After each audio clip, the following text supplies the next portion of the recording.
Hello दोस्तों, नमस्ते। स्वागत है आप सबका हमारे चैनल पे। मैं हूँ उर्मिला यादव। मैं गाने जा रही हूँ एक नाच गीत। कैसा लगेगा कमेंट करके ज़रूर बताइएगा। शेयर सब्सक्राइब कीजिएगा। समोसा चटनी हो समोसा चटनी, ले ले आई हा सजनवा समोसा चटनी, ले ले आई हा हो बलमुआ समोसा चटनी। हे समोसा चटनी हो समोसा चटनी, ले ले आई हा सजनवा समोसा चटनी, ले ले आई हा हो बलमुआ समोसा चटनी।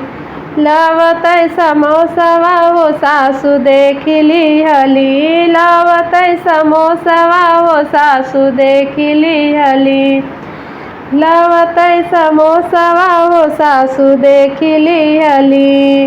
हे बुलावे लगली हो बुलावे लगली, हमरे नैहर से भैया बुलावे लगली, हमरे नैहर से भैया बुलावे लगली।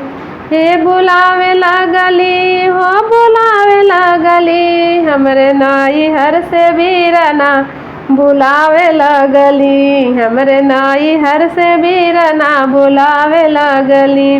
हे समोसा चटनी हो समोसा चटनी, ले ले आई हा सजनवा समोसा चटनी, ले ले आई हा हो सजनवा समोसा चटनी।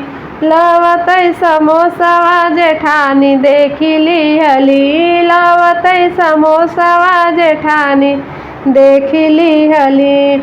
हे फुलावे लगली हो फुलावे लगली, हमारी जेठानी हमसे मुहवा फुलावे लगली, फुलावे लगली हो फुलावे लगली, हमारी जेठानी जे मुहवा फुलावे लगली। हे समोसा चटनी हो समोसा चटनी, ले ले आई हा सजनवा समोसा चटनी, ले ले आई हा हो बलमुआ समोसा चटनी, ले ले आई हा हो बलमुआ समोसा चटनी। लावतै समोसवा देवरानी हमारी देखली, लावतै समोसवा देवरानी हमारी देखली।